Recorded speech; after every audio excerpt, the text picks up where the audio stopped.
Quinn was off work. Injured in the line of duty, they call it. Shot himself in the foot in the locker room. I like Quinn, but he can be a klutz. They paired me for a week or two with Gail. Gail is a lesbian, but you cannot deny that she is good at her job. She is just not the cheeriest soul on the planet. It makes you wonder if lesbian sex can really be that satisfying. But people's private life is their own. I make no judgments. Others might say that missing persons is not the most exciting work around, but it suits me.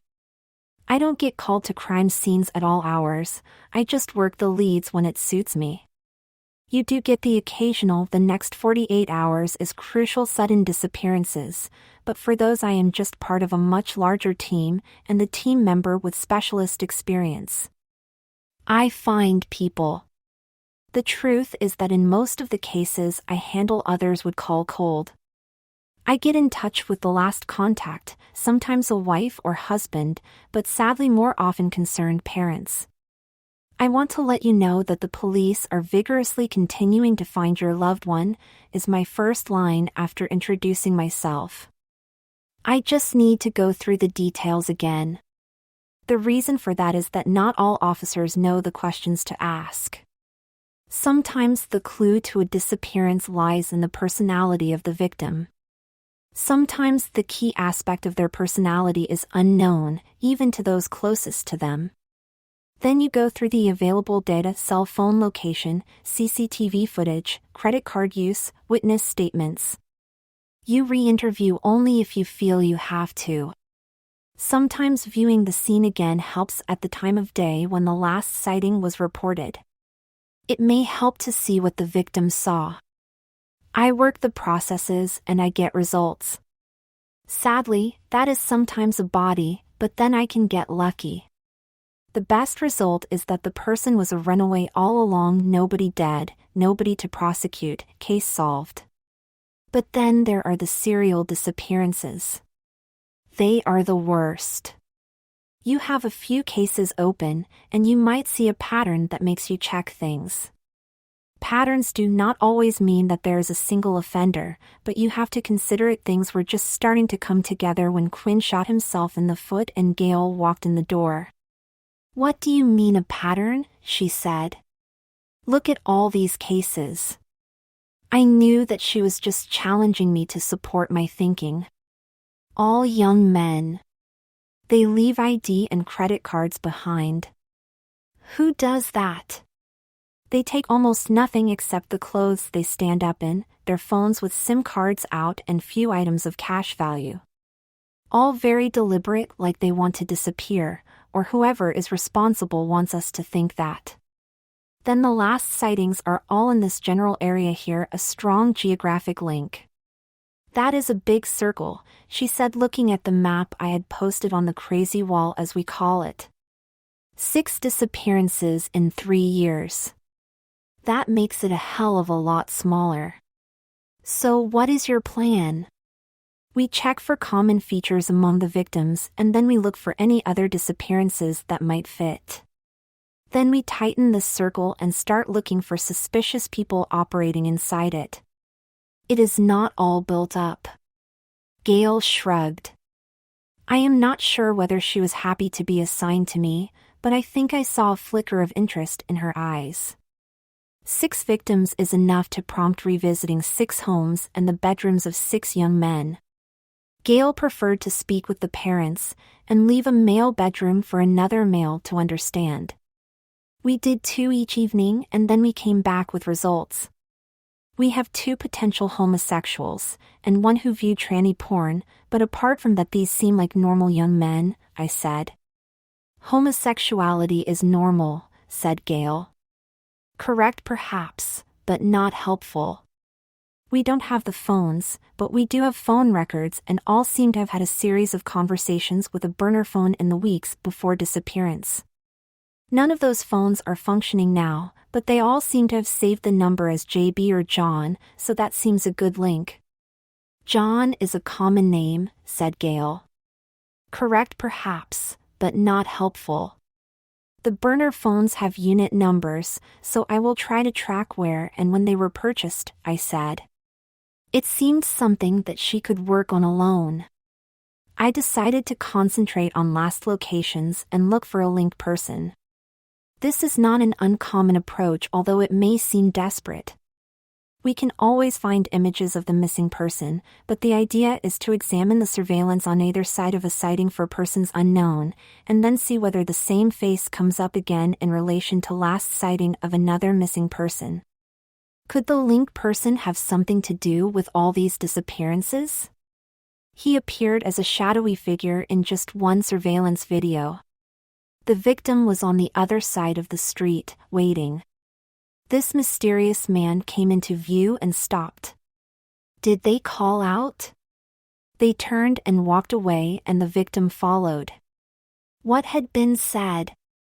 This was one of the victims said to have been gay, so perhaps prostitution? I stored the face away in my mind. It was fuzzy and might seem like the kind of image that you would never recognize a face from. Not until you see it, that is.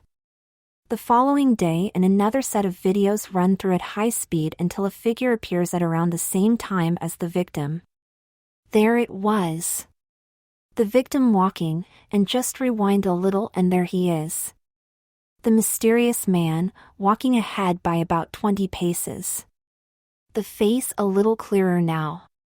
Now I knew that I was looking for somebody else that made all the material worth viewing again. This is police work. Slow and methodical. But effective. It was only a matter of time before I worked out that there was a vehicle, a large black SUV with reflective windows. In a series of images, two people walk 20 paces apart and then further on they are not there. What was in common was a parked vehicle between those cameras, and in one image a partial plate enough of a number to run the registration and rule out other vehicles. I have an address that I think we need to visit, I said to Gail, still sifting through a pile of burner phone sales dockets. She looked relieved to escape the desk. We drove to the address that we had. It was a large house. There was a garage attached wide enough for two vehicles and perhaps deep enough for another two. The house dropped a little at the back and appeared to have a large basement not visible from the front. My instincts? This visit would need to be with a view to obtaining a search warrant. But for now it was a knock on the door. We waited, but I felt it prudent to check my weapon and make sure that it could be drawn easily. The man who answered the door surprised me a little. I suppose that as a policeman you think that you get a nose for criminals, or if not them, at least for evil in the scale I was contemplating. This man was a little older than me but struck me as appearing to be every person's favorite uncle, a ready smile and welcoming eyes. I introduced myself and also Gail, and indicated that we were investigating the disappearances of young men in the area. I asked whether we could come in to ask some questions. He waved us inside.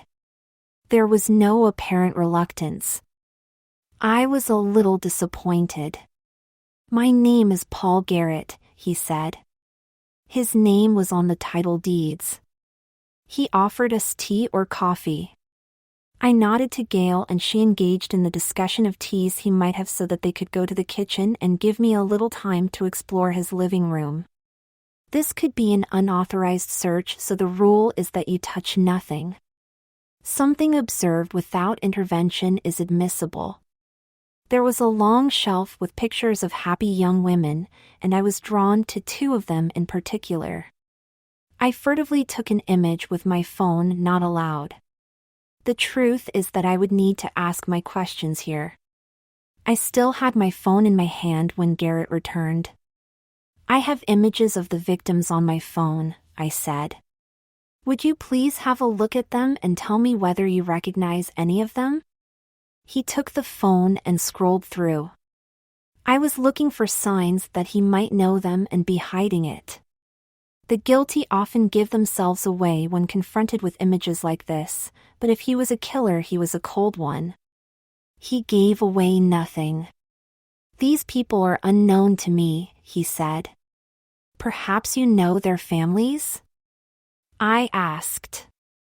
I could not help but notice some of the photos on your shelf. Two in particular look like sisters of two of the victims.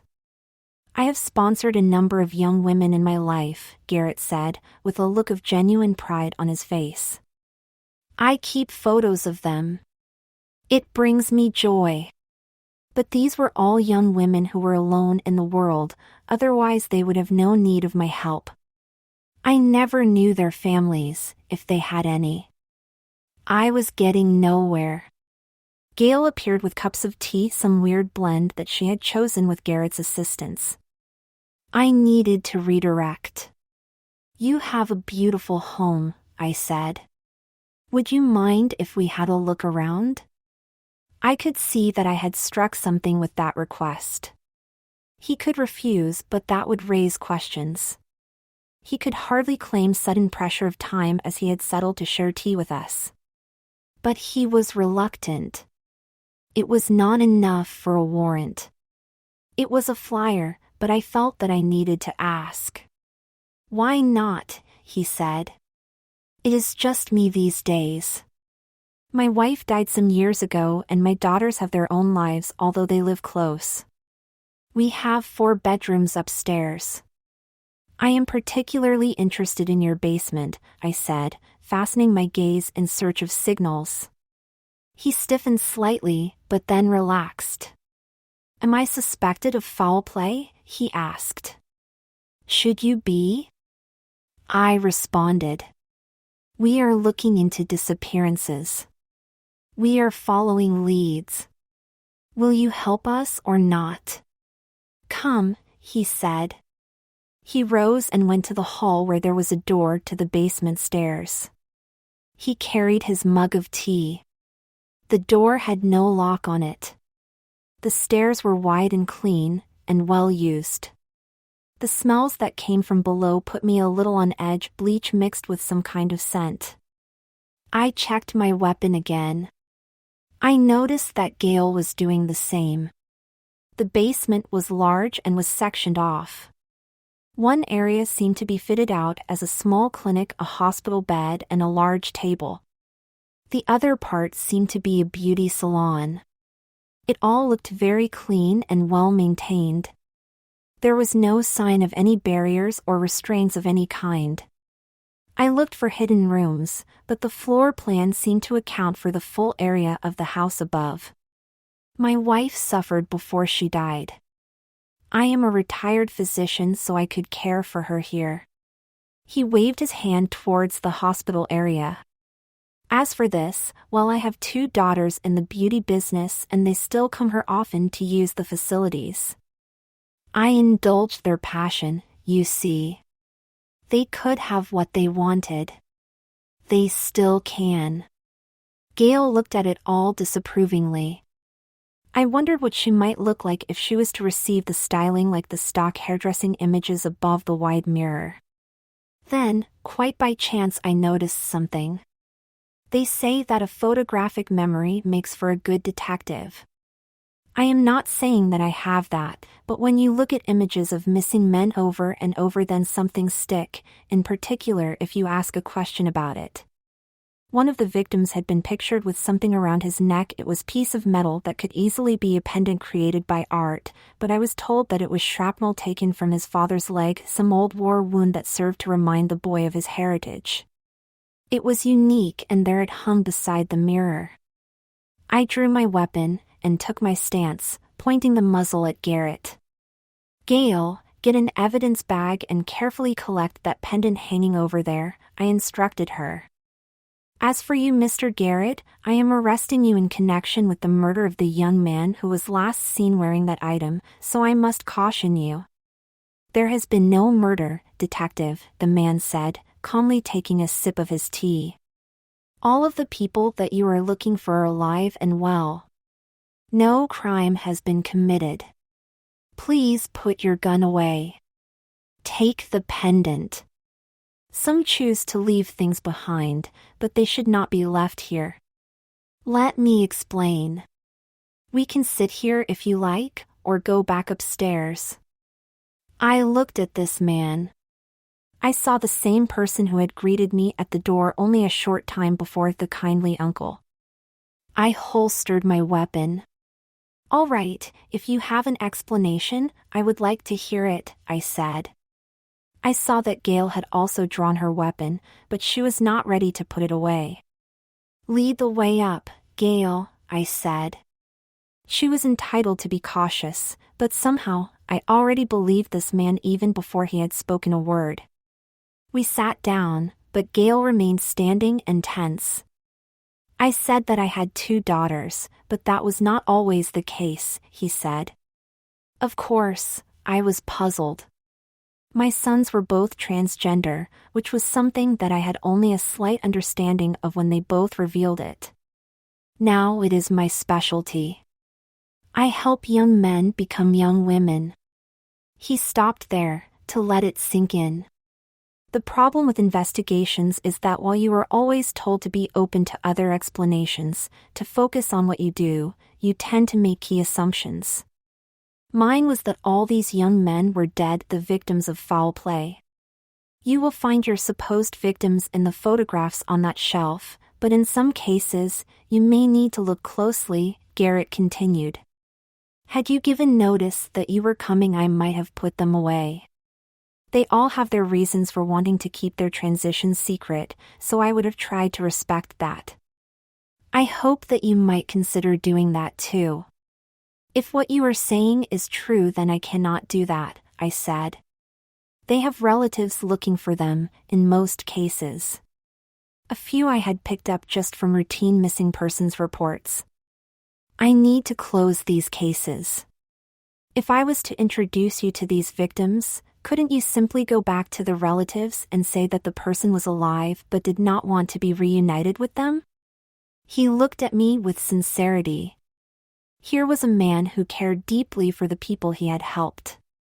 I have to say that I looked at Gail for another opinion, although why that would have mattered to me, I cannot say. She simply shrugged. Yet again, not helpful. You can introduce me to all of the people on my list? I asked. Give me time to arrange it. They could come here if you like. My daughters too. They could come. Until you can satisfy me, I would not like to let you out of my sight, I said. I do not have to take you into custody, but I am investigating serious crimes. If you have proof they did not happen, then I will need to have it first. 2 or 3 are no longer local, but I can bring everybody here, and we can FaceTime the others on my office computer off the hall, he said. I suppose that it is a measure of how well loved this man was that within hours his house was full of attractive young women, and those who were not there were looking at me through the monitor screen. They all had their stories to tell, but it seemed that what they had in common was a fear that their loved ones would discover that they had transitioned to female. There were stories of expectation like the young man who had worn his father's shrapnel around his neck, or households rife with hate and transphobia, or even 1 or 2 who had simply never bonded with the people who now wanted just an answer to the simple question, what happened to my son? Sometimes the answer to that question can never be given. We usually say that such a case remains open, and if there is a crime here it might be that I lied. For the purposes of police records on each of the files that I closed, I placed a photograph and a statement from a happy trans woman with the note, still officially disappeared but found, see attached for current location of the subject.